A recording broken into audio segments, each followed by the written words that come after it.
At the end of the day, selling is transferring a feeling. If you don't have the feeling, you can't transfer it. If you don't have a good, positive feeling, dude, you're an actor. You have to sell and run your business from a place of positivity. And however you get there, God bless you. Welcome to the Pete Primeau Show. It is episode 169, and we are here with Clint Walling, and we're going to be talking about taking the simple path. But first, let's pay the bills, guys. So if you haven't bought my book, Sell a Million, 101 Tips for Furniture and Mattress Store Owners, what are you waiting for? Grab my book. It's on Amazon. Call me at 419-560-3169. I'll help you implement any idea in this book that's near and dear to your heart and you don't know exactly how to do it. So that's that. I'd like to thank my friends at the Mattress Industry Network group for sponsoring the show. Steve and Greg, thank you very much for your support of our show. And if you don't belong to the Mattress Industry Network group, guys, hit that scan code right there and join the group. Over, oh my Lord, probably over 2,300 or more strong. And here's the most important part. If you want to build, market, sell, and succeed in the Mattress Industry Network group, come here, be here. If you are in the mattress industry, we want you in this group. It's a group run by retailers for the benefit of the entire industry. Everybody's in here. Store owners, sales pros that work the retail floor, sales reps, VPs of sales, and owners of manufacturing companies. They're all in here.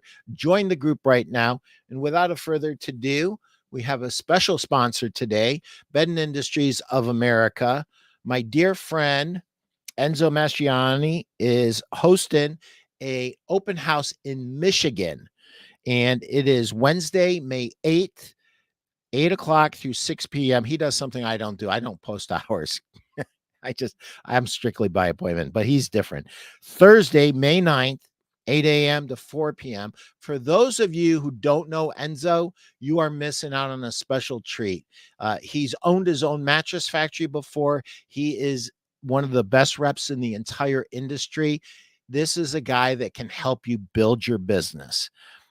Over 40 new models, including Dunlop, Talalay latex, split head mattresses, best in class tufted models, new Your Comfort series, coil on coil constructions, cool and cover hybrids, roll pack models, and new aggressively priced promotional mattresses. So it's all there for you. Call me. If you are in Ohio and you want to go, I will be there all day Thursday and probably Thursday morning, but I'll definitely be there all day Wednesday. Enzo will be there the entire time. If you are in Michigan or Indiana or anywhere in the area, come to our open house. It's going to be absolutely electric. If you have any questions about that, call me or call Enzo. Without a further ado, let's get to our guest who's been waiting patiently. Clint, it's a pleasure to have you on the show. And, you know, I was just telling you, while we were in the green room that, like, dude, I barely know you. So I'm looking forward to getting to know you better. You've been in the industry over 16 years, and I've watched some of your content, and I see some of the things that you post, and I'm really intrigued because you're a sales guy, but you're a marketer too. And you really have some important things to say about marketing. And right now, with the way our industry is, Clint,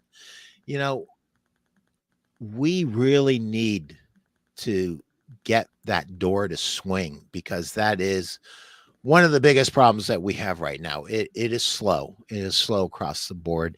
Even for the guys that are doing business, are still getting slower door turns than they would like. So those of you who don't know Clint, he owns his own company, Mattress Fuel, who helps retailers. And he's also just recently the VP of Business Development at South Bay. So congratulations, Clint. Thank you, Pete. Yeah, thank you. I don't know how you get it all done, brother. Well, yeah, we were talking about Steve a minute ago. I am shy of him. I've got 4 kids of my own that are in the house, 2 that are adopted that are out of the house, and so it makes a very busy schedule. But we make it work. My wife is a special lady, so many people say that she's the rock star of the group for sure. That's what keeps us together. Yeah, I can testify to that. Same thing here. If it wasn't for Jenny, I wouldn't try to do half of what I do, literally. So we just started talking about the fact that the door swings are really lower than most retailers would like.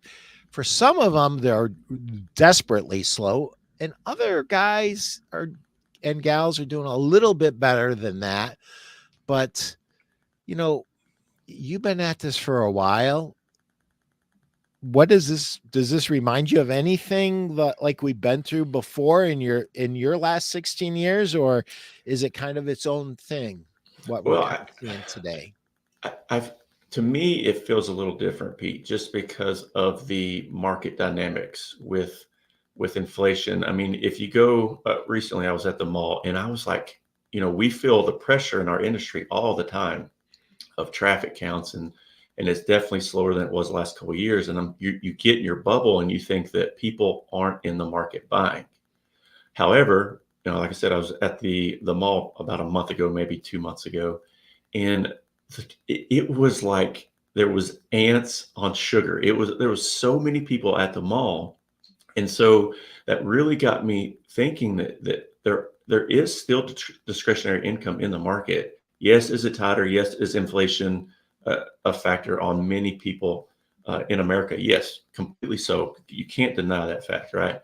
But people are still choosing to spend money, and so it's all about positioning your value in the marketplace in an effective way. And what I see a lot of people doing is it can't be as simple as just running promotions, right? I think years past with direct style marketing, lead costs were super low. It worked, but you're not just competing with other mattress companies or retailers in your area. I mean, you're competing with all businesses that are going after that discretionary income. So you have to tweak it. You have to model it in a different way in order to see those store counts increase.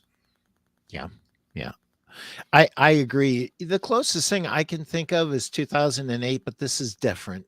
It's definitely different. I think you put your finger directly on it.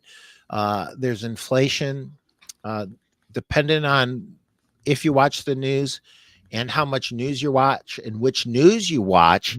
It's a You very could be full of fear as well. I'm not. I stopped doing that years and years ago because here's the reality. I block and tackle for a living. That's what I do. I yeah. help my dealers execute. That's what I do. That's what I focus on. I can't control um, who's doing what to who on what day and what's the truth and what's a lie. I have no interest. I just want to help my customers win in a difficult economy. Eh, I loved what you said, and it's really, hey, Tim McDonald. Tim says, "Morning, fellas. It's that time again. Let's roll. We are rolling, brother." And I want to just say this. I worked a private Dan Jordan, dude, I love you. Thank you for coming on my show and saying hi. Looking strong, guys. Sell a million. You sell a million, Dan. We gotta hook up. And Joseph Clay is saying, looking forward to the show today. And we are looking forward to your comments and questions, Joe. Thank you for being here.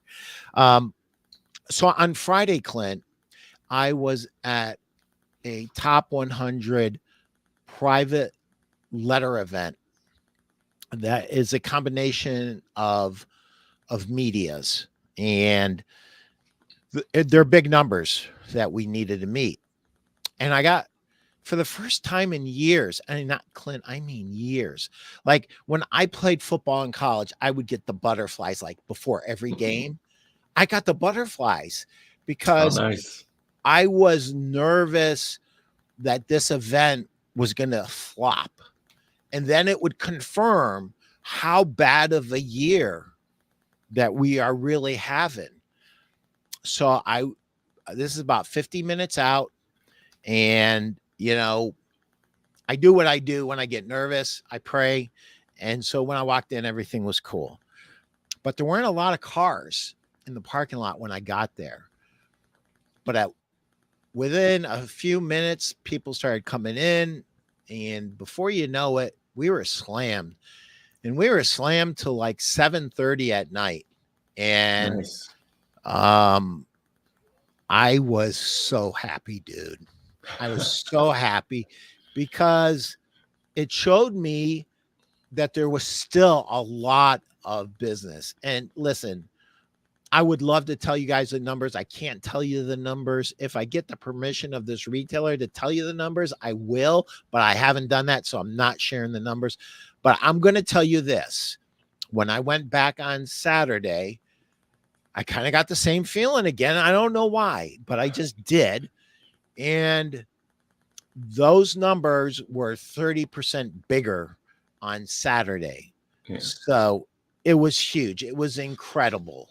The amount of business and exactly what you said, to quote you, there is still a lot of discretionary income out there in the marketplace. Is there as much as we'd like? And is it coming in easily? No. You got to work. You got to work. You got to be sharper. And so, Clint, let's just go get into it a little bit. Okay. So, from putting your marketing hat on, media, message, and when we don't, what happens in our industry typically is with this media thing, we become infatuated with the media before we really clearly identify the market, before we clearly identify the message.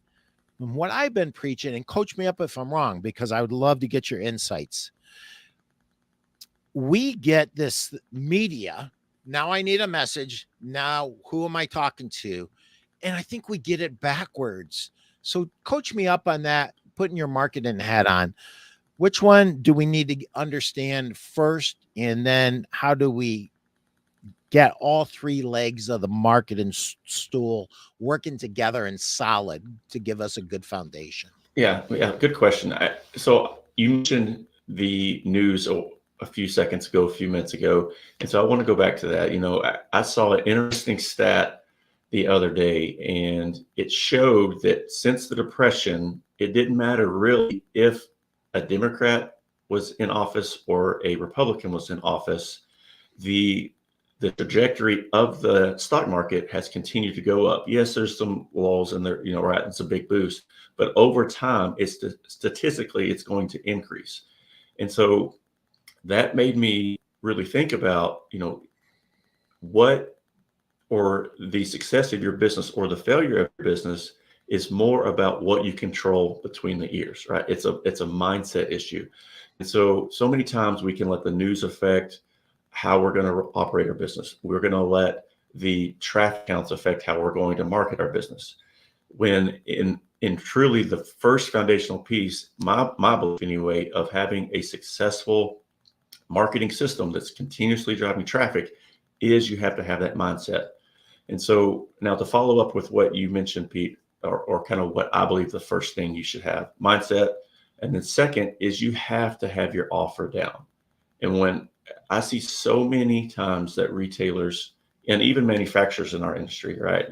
I've got experience on both ends, that we fail to put the offer and position the offer in a way that differentiates and highlights our strengths. And so many times we just want to run, I'll go back to this. Hey, it's 50% off, or $2.99 pillow top mattress, or $3.99 sofa. And yes, you need to have those. You need to have those as part of your overall marketing strategy. But the key thing, marketing is the definition of marketing is to be made known. And you can't expect to have great results if you're going to give a mediocre offer, right? And so that's one of the ways that I like to challenge the people that I get blessed to work with is, your customers, your clients don't know how you're different. They don't know how you're unique.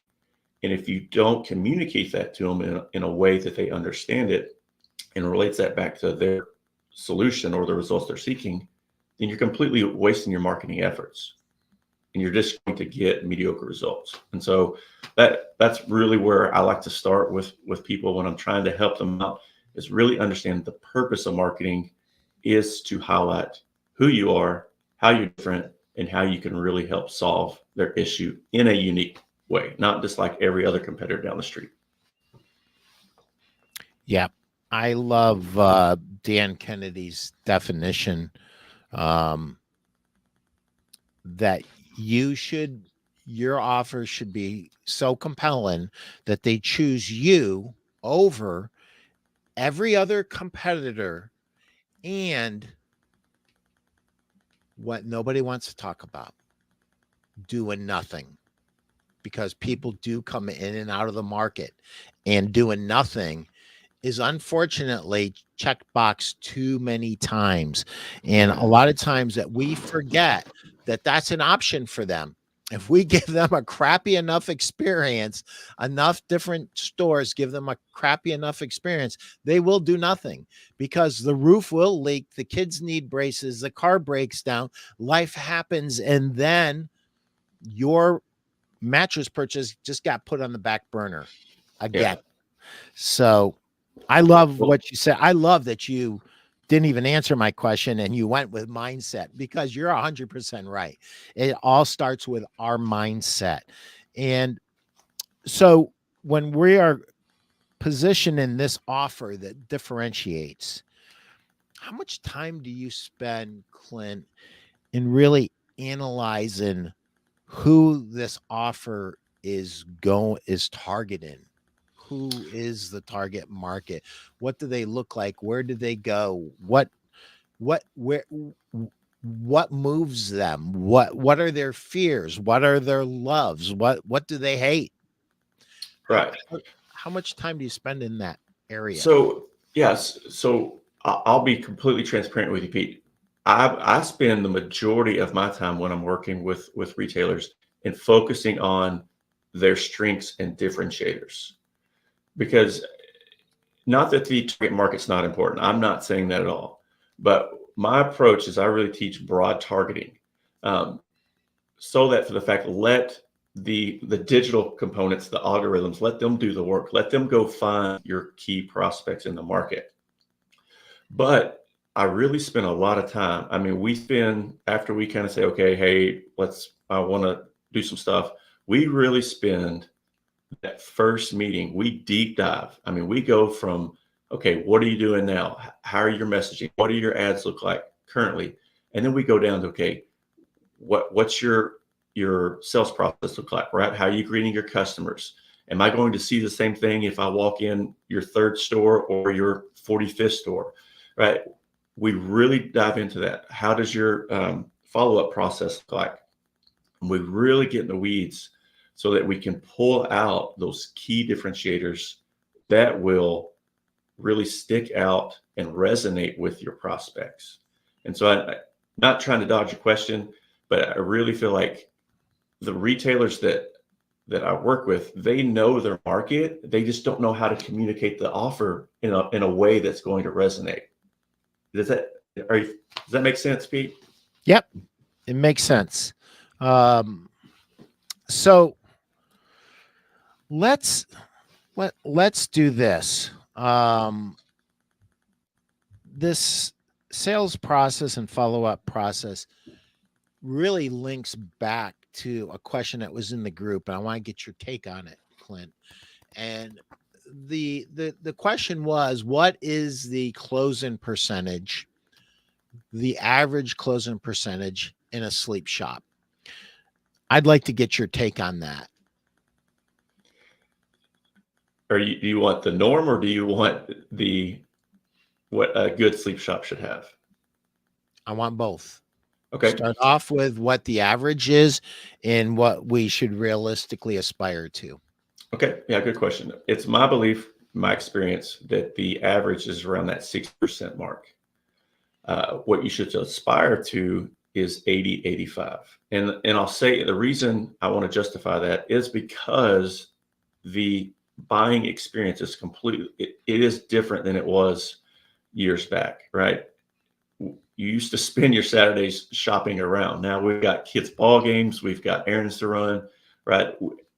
And we have the power and the ease of the internet, right? So a lot of people are doing their shopping online, and so we know that they're not going to as many stores as they used to.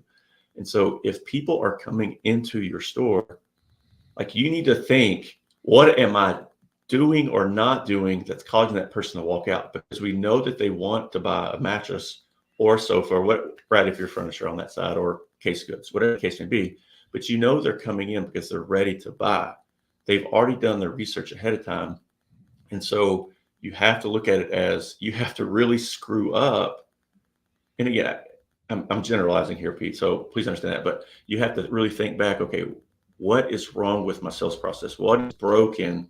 Am I in such a way that I'm not building that trust effectively at the very get-go and providing that solution that makes sense for that consumer? That's interesting. And it points out a very fundamental fact. My numbers are much lower than yours, but for the purposes of this discussion, it doesn't really matter. Why the follow-up process is so important: if you close at 60%, there's 40% left. If you close at 85%, there's still 15% left, right? So that follow-up process is really important. And you're one of the few guys actually talking about it. You and Janakovo talk about that a lot. And that's, what do we do? And you can't follow up if you don't have any information, right? Correct. Yeah. This is one of to me, the simplest ways that retailers and manufacturers both can really grow their business. I think so many times people want to put $1 in, get $2 out immediately, right? And yes, that's nice. We want to run campaigns that work that way. But in reality, if you want long-term sustainable leads, traffic into your business, the follow-up is key. And the great thing about it is, does it take some effort? Yes. But so many things now can be automated that you can just put it on a system and let the system work for you. And, I see so many retailers that miss out, and manufacturers, on just simple email campaigns that follow up with prospects. So many times you see this promotional, you get an email when there's a promotion, right? Memorial Day promotion, July 4th promotion, but they miss that time in between. So they're not building that trust and building upon that relationship that they had in the store, right? They didn't convert. That still doesn't mean that relationship has to go back to zero. And by kind of coming in out of the market per se for them, you're not building any of that trust that can build that relationship. And so email is such a simple way to do that. And then we could talk about some other ways, to retarget, whether people come in at the very beginning of your funnel or through your store. But the key thing is, you want to build, we're very big in our industry about talking about relationships. And so that relationship needs to stay. If that customer that prospect doesn't convert, you still need to keep that relationship going, because you don't know if that prospect turns into a customer next week, next month, next year, or they refer other people to you. I mean, it's the systems of follow-up that have to be in place, that during these tough times like they are now, when traffic is not easy to come by, lead costs get more expensive, that you need to have that system in place to continually drive traffic. So, do you prefer email campaigns to text campaigns, or do you think you really need to reach out in multiple ways and touch the customer in different ways in a follow-up campaign? I'm a big believer. I read this in a book, I don't know, a couple years back, called Oversubscribed. I don't remember who the author is, but he talked about, you need to have a minimum of 7 touch points before a prospect becomes a customer. And I'm a big believer in text campaigns, but I do believe that text is a little bit more of a intrusive nature. I think we talked about that a couple of weeks ago on the Friday Zoom, uh, and so I like text for promotion, but I do like email for more of the consistent value add follow up. Um, Now, if you're trying to get somebody back in that said, "Hey, I'll be back," then yeah, text is, text will work. But if you're really trying to build that long-term sustainable approach, email is not dead. Now, it's dead if you don't give them value. If you're just hitting them with promotions all the time, then yeah, email is not going to work. They're going to hit that unsubscribe button. But if you're talking to their their issues, their pain points, the things that are going to resonate with them about wanting to sleep better, wanting to be a healthier person, more energy, right? It doesn't matter who you are, you want to be a better person for the most part. And so if you're speaking to that, you're going to build those relationships and you're going to be the only option for them when they do get ready to buy. And that's the key, especially with all the competition out there. You've got to find ways to build that relationship so that you are always top of mind. When you do your deep dive, you do your strategy call, what happens next? Okay, yeah. So what we do after we go that deep dive is I find three pillars. I'm a big believer in pillars, Pete. So the pillars are what the foundational pieces that you can utilize from now until you stop your business, right? These are the three things that you can establish in your marketing that you can always highlight. It doesn't matter if you're just running a lead ad, right? Memorial Day, you want to make sure these three pillars are in your ad. If you're just going to do some brand campaigns, these three pillars are in your ads. If you're following up with an email, make sure to highlight one of these in your ads. And so we look at and identify the three pillars, and then I help those retailers create their brand awareness campaigns or their pillar ads, and then their irresistible offer. And then I show them how to do some retargeting, and we write those scripts together as well. So that's really that second piece that we follow up on. And does that happen within a few weeks or? Yeah, so I'll tell you the biggest hang up for a lot of retailers that I work with is, in order to do the framework the right way, you have to do video. And so once we go that deep dive, normally within a 3-4 day period, I can churn out that copy. But it's really the retailer's hesitation of putting their face or getting somebody that they can trust on video in order to then run the ads themselves. So that's really where the hang up is and where the time constraint becomes. Yeah. So are you finding a lot of resistance? Like they, I've got a face for radio kind of comments, and there's a lot of hangups with people's voices, with their videos. I mean, I was pretty hung up on all of it until I got to be about 60, and then I just didn't give a crap anymore. And but yeah, I think so many people let the thought or their made up thoughts of what other people will think about them keeping them from sharing their message, whether that be video, whether that be in a mall, whatever the case may be. I think so many times people let that fear of what other people will think of them to hold them back. And you know well as I do, like it, your first video versus your thousandth video, there's going to be a huge difference. But you got to, excuse my language, it's bad, but you got to suck in order to become good at it, right? It just doesn't happen. Like you're just not naturally going to be great on camera. Even people that I know that are naturally good, there's still a night-and-day difference between where they were at the very beginning to where they are now. It's night and day. So you got to start. That's the key. Just start. yeah. And listen, we talk about differentiation. Nothing will differentiate you better than you. You are the one person that can't be duplicated. So you, with your warts, with your pimples, with your double chin, whatever it is that you don't like about yourself, you're perfect for Exactly.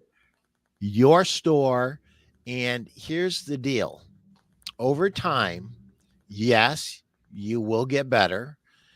And no, you're never going to be a professional actor, nor would you want to be if you could be, because what people will buy is you, your authenticity. And if you want some a little help and you want to cheat a little bit, you got a cute little baby in your life, whether you're the mom or you're the grandparent, put babies in there, puppies, kitty cats, any. You don't have to be in there solo. You look at Scott Vaughn's body of work over the last 19 years. Um, did he get better? Yeah, he got insanely better, but he is perfect. And we watched his children grow up in those commercials. We know about his dogs. And so don't be afraid to be yourself. It's how you differentiate yourself. Yeah. Y- Chris, you are the most amazing producer the world has ever seen. There's Yeah, that was Scott and awesome. Wanda, two of my favorite people, just being themselves, being genuine, sharing their hearts, right? Sharing Yes. your heart with another human being. One of the things, and I say it every week, I get tired of saying it, but hey, these I, things these things are the worst things that ever happened to us as a society. We think we're plugged in. We're not plugged in. We're dying of loneliness. We, instead of saying hi to the lady next door to us, we got our nose in this darn thing. And it is absolutely, people need connection. And your video from your heart will connect with more customers than anything you can ever do. Coach me up if I'm wrong. no, and I just want to add that, a lot of times people think, well, I've got to go hire a video production team. And yes, there's going to be a time for that. But we'll go back to the differentiation thing. Your big box competitors, right?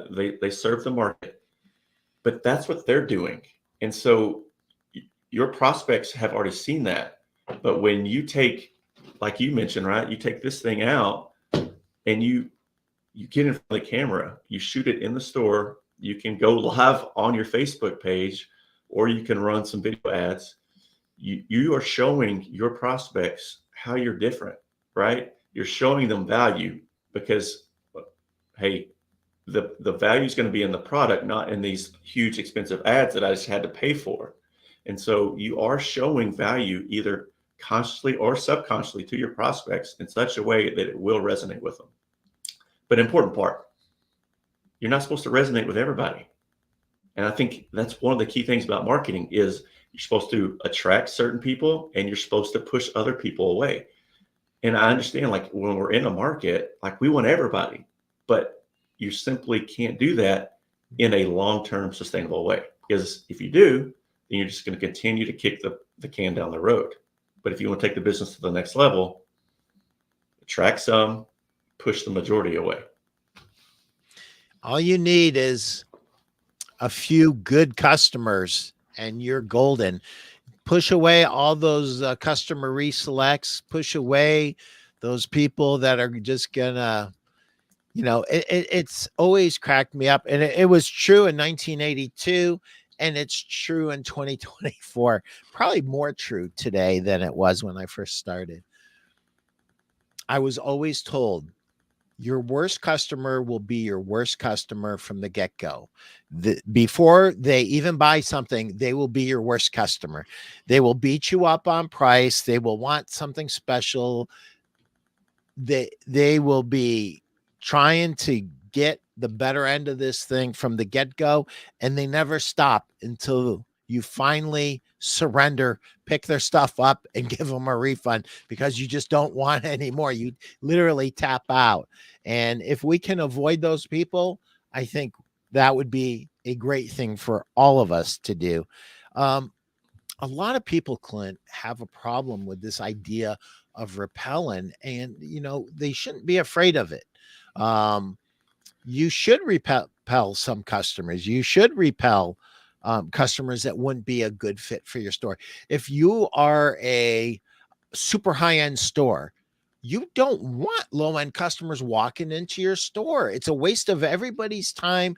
And what it does is it really wears on your salespeople and your sales pros not getting the right customer. And the opposite is true. If you're a promotional store and you're coming across all hoity-toity and you're pulling in a higher end clientele who, number one, is not comfortable in your store, and number two, you don't even have what they want. I mean, and I'm exaggerating, but it's super important to understand who our customer is, who we're merchandising to, who we're selling to, how we're selling to them. And when the customer comes across one of our ads and then they walk into our store, do those things flow seamlessly? Are they consistent? Or are we throwing a curveball at the retail customer? Yeah. What say you? Yeah. I mean, I think so many times, like you run the 199, 299 queen pillow top, right? And when people see it, they're like, that's not what I thought it was going to be. And I think so many times, that consistency message is so vital to really keep building that trust throughout the entire buyer's journey. And, we were talking about conversion rates earlier and being efficient. I believe that if you do your marketing right, your conversion rates are naturally going to increase because you are attracting those right people. And you're going to find that because those conversion rates go up, obviously you're going to be making more money. So then you can go and attract more of the people that you're going after to begin with. And I think so many times retailers are fearful that if I repel certain people, my lead costs are going to go up dramatically. But actually, while the lead costs might go up, the cost to acquire the customer goes way down. Right? And they really, from a marketing standpoint, one metric that so many people don't look at is that cost to acquire a customer. They might look at their lead cost, they might look at their traffic counts, but they're not really evaluating that cost to acquire a customer. And so you really, really want to focus on those differentiators to really get the key prospects in and then push those ones away. Stu. What does Stu say? What did Stu? But I want to win the lotto, Pete. I do too, brother. But you want to hear something, Stu? If I won the lottery, I'd still be doing what I'm doing. I mean, I absolutely love this industry. I've always loved it. I have been so lucky because I've never worked a day in my life. For the last 43 years, it's been just nothing but joy. Stu says you're right. I'd still buy it wholesale. Stu, you're too funny. All right. Stu continues. When I used to sell that 4-inch foam bait and switch, it almost stunned me. I didn't get punched once. Yeah. Sometimes it feels like they are going to punch you when you approach it that way. Yeah. I would still be here early tomorrow. Stu, that is like the comment of the year on the Pete Primeau show. You count your money and then you'd lock the door, right, brother? Clint, when you're working with these customers and you're getting to work with,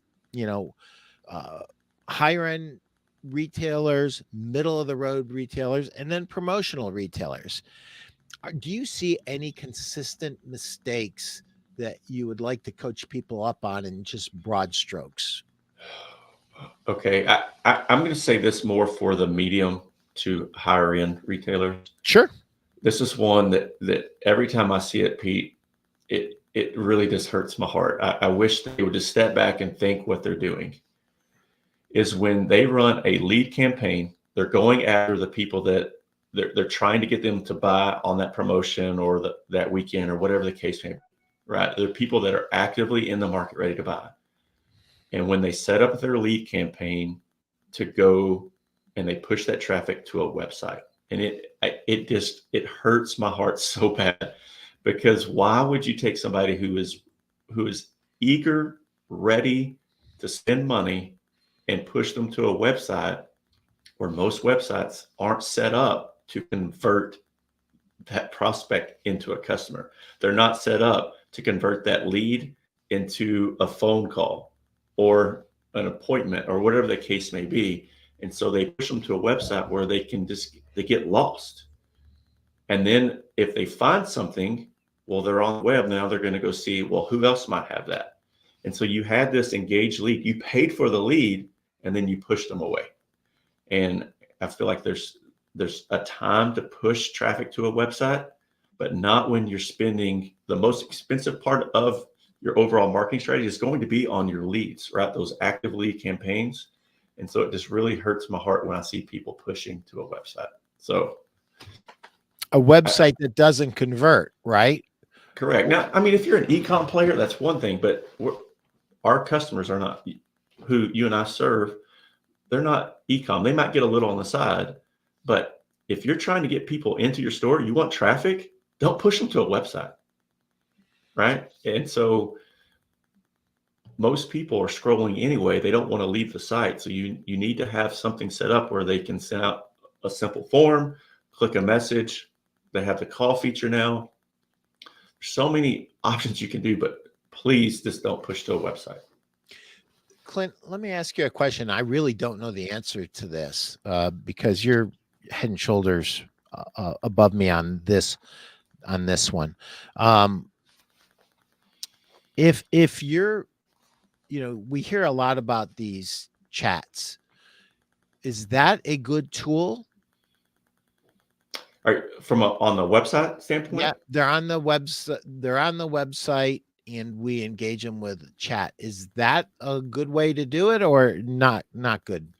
So yes, it is, Pete. But my thing is that you've got to remember that people's attention span are super, super low, right? There's some crazy stat now that a goldfish has a longer attention span than humans do now.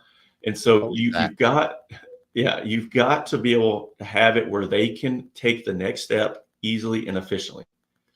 Now, to my knowledge, when people go to, or the way most ads are set up now, they push people to a website. It would probably be a product page. And yes, the little icon at the bottom will pop up.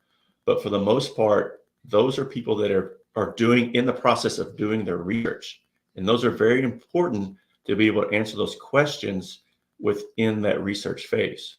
But when you're running a lead campaign is somebody who is ready to buy now.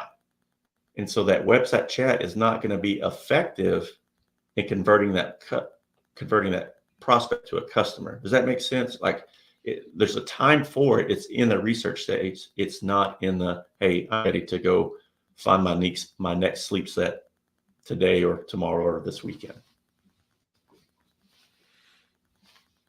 That's very good. Messaging. How often do you listen during this discovery call and you find out that their messaging is just wrong? And like immediately you're thinking, man, if I could just fix this one thing, I could help this person make a lot more money. How often does that happen? So I think a lot of times, or the majority of retailers that I've worked with, Pete, they think that people are going to get tired of their message. And they forget that they're inundated with so many different advertisements, campaigns, offers that people, again, we always think the focus is on us, but we forget that our prospects are the same way. They're really only thinking about themselves. And so a big mistake that I see people make in their advertising is they try something once and say it didn't work. But no, that's why we call them pillars, because you want to continually use them. Not saying you're not going to say the same thing every time, but you can form it in a different way and make sure that you're speaking to different people, in different ways that can resonate with the way people think. And so you always want to make sure that you're preaching that same consistent message, those three pillars, in unique ways to resonate with your prospects. But you're not going to say the same thing and it get tired out. You'll see your frequency rates on the back end of your metrics to know if your message is overdone too much in the marketplace. But go ahead. What is when I worked for Bob Sherman, which was 30 years ago, I'm sure it's changed, so it's probably not a good number anymore, but he taught us pretty much the same exact message regarding just basic advertising, not necessarily digital advertising, that there's only 1% of the population in the market at any given point in time.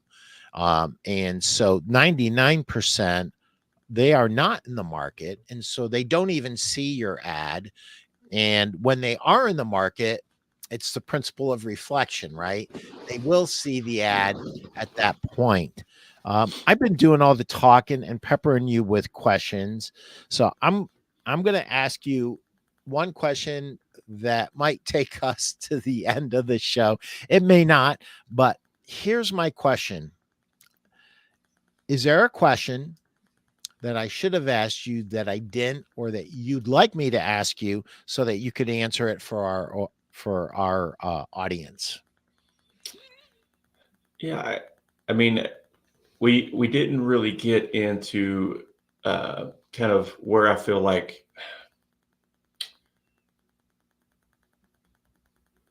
I want you to ask me this question. Okay. What is the biggest hang up between manufacturers and retailers today? It's a great question. Hey, Clint, what's the biggest hang up between manufacturers and retailers today? Thank you, Pete, for asking me that question. You're welcome. I'm a psychic. You know, Pete, I know, some of the companies that you work with, and I know a lot of people hold them in high regard. And so, but in my experience, both on the manufacturing side and on the retail side, there is a major, major disconnect between what manufacturers offer and what retailers want. And I'll share with you my story where I knew I was 100% right on this. I was on the retail side running sales for 400 store plus chain. And I had an EVP to my left. I had a VP on my right, and the sales rep, the VP was in the middle and the sales rep was on the right. And the whole entire meeting, the only question that they asked us, the only one, was how's business, right? That question that always gets asked that really a lot of times people don't care about. And then the rest of the meeting, they spent the whole time talking about their new website and order portal that had no immediate impact to either helping us get more traffic, make that traffic more profitable, or having them come back more often. And so the reason I went with and was glad to come on board with South Bay is because they do get that, right? I mean, I'm sure with your experience, you and I could probably geek out all day on products, right? And products are definitely important. I mean, but that's the minimal barrier to entry. You have to have a great product, but you have to find ways that it's going to help the retailer make more money, make it faster, make it easier, lower their cost, or lower the risk, right? And so if you're not presenting yourself in that way, you're really not helping your partners out in the market. Yeah, it's a very transactional relationship, but if you want to really help that retailer, you want to build a long-term partnership, that's what you have to do. And so that's why I really like South Bay. A lot of people don't know of them. I had many friends reach out to me like, Clint, what are you doing? And I'm like, guys, you don't understand. Like, they have a handful of customers that do a lot of business. And so they're wanting to scale that, help other retailers out. And so they do certain things that allow retailers, like I said, those 5 things to help them out. One thing I do want to highlight that I think is a total game changer is we have a product called the Infinity Lounger. So, Pete, I know you sell adjustable bases. Consider why people really like the adjustable base, right? They like the adjustable base because, yes, it makes the sleep more comfortable, but really they like it because they get to sit up in bed, they can watch TV, they can read a book. So what we've done with the Infinity Lounger is we've taken the bedroom to the living room. We have a patented design that puts the adjustable base with a mattress, 10X mattress, as part of a system where you can have a lounger, a recliner, console, or any other makeup. It's very versatile.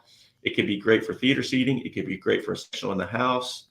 It's a really, really neat, innovative product. So I would be amiss if I didn't mention that to your audience. That is something that's really, really cool. It's coming down the pike. But That's something that would just get me in trouble because I'd end up falling asleep in the living room and not make it back to the bed, and then I'd hear about it. So well, well, we've been talking about marketing all day. Can you imagine having a advertisement where the husband is happy to get kicked out and have to go to the couch and sleep on the couch? that would be hilarious. Yeah, Where yeah, you have them do like a different stupid thing every commercial, yep, like, yep. and then you get people to send in their ideas. Hey, how do we get stupid husband kicked out of his bedroom this time? Give us a new Yeah, idea. We're running out of ideas. yeah. Yeah, no, that could actually be a lot of fun. So, it's very interesting because your question is a question that is on my website. Um, Primo furniture sales exists because of the gap between what manufacturers offer and what retailers need. And they need direction, they need expertise, they need us to share ideas on how they can be better in all aspects of their business, not just product. Product's very important, but how it's positioned and the merchandising and the advertising. If nobody comes into your store, you're out of business. Um, and without the advertising connecting well to the merchandising and connecting to the display, and then the salespeople being well trained, it's all for nothing, right? Because we can get a customer coming in. We can have beautiful merchandise. It could be merchandised beautifully. If our salespeople, are not asking the right questions, they're not engaging properly. It's all for nothing.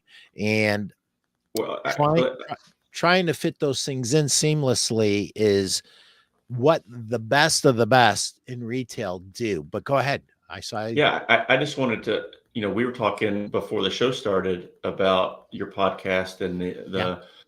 the Zoom on Friday, winning the weekend, and that's you've taken and you identified that gap, and you're offering something to retailers and very graciously other manufacturers as well if they want to be a part of it. And so we think a lot of times we think that we have to do these huge events or these huge things, and really it's being, we've talked about this a lot, being who you are but being consistent with that. And if you can provide something of value, I mean, there's consistently the same retailers on on Friday that I get to be a part of because they want to be a part of something. They want to learn. They want to see what they're doing is working or it's not, get feedback in a very welcoming, easy way, right? And that's just a huge value that you give to the market. So kudos to you. And I just wanted to highlight that as this, you don't have to do extraordinary things. Extraordinary becomes extraordinary when you're consistent with the small things. Mm. I think that might be the quote of the show right there. Consistency trumps everything else. I'll never forget a young Pete Primeau getting coached up by Bob Sherman. And he said, Pete, you don't have to do this all in one day. Just show up every day, be consistent, and you're going to be fine. You don't have to work on Saturdays and Sundays the way you are. If you show up Monday through Friday, consistently and once in a while on a Saturday because it's necessary, you're going to win. And it's that was 30 years ago, and it's just as true today as it was then. Being consistent. Yeah, Tim McDonald, I love you. Yo, Clint, let's go with that. 100%. Clint, this has been unbelievably fast. Killer show today, guys. Anyone who doesn't know Dan Jordan, just go in and Google The Sales Bible by Dan Jordan. Grab that book, and you'll thank me that you grabbed that book. Clint, it's time to say goodbye. Somebody has watched this show and somebody says, I want to get a hold of Clint. I like this guy. I want to learn more. What's the next step for people? Yeah, easiest way, guys, is just go to my LinkedIn profile and send me a private message. I'm more than happy to bounce ideas, hear your thoughts, hear your questions, and see how I can help you out based on the experience I have on the manufacturing side or retail. Happy to help. Always, you mentioned the God thing earlier. For me, it's all about pleasing God and serving people. And so if I can do that and help you out, that blesses me more than it will probably bless you. So I'm very, very happy to help you out with that. Amen. Everybody that was here and made comments, thank you so much. And if you're joining us after the show's aired, we're glad you're here as well. Go forth and sell a million. Thank you, Clint. Appreciate you being on the show. Thank you, Pete. It was an absolute pleasure. Take care.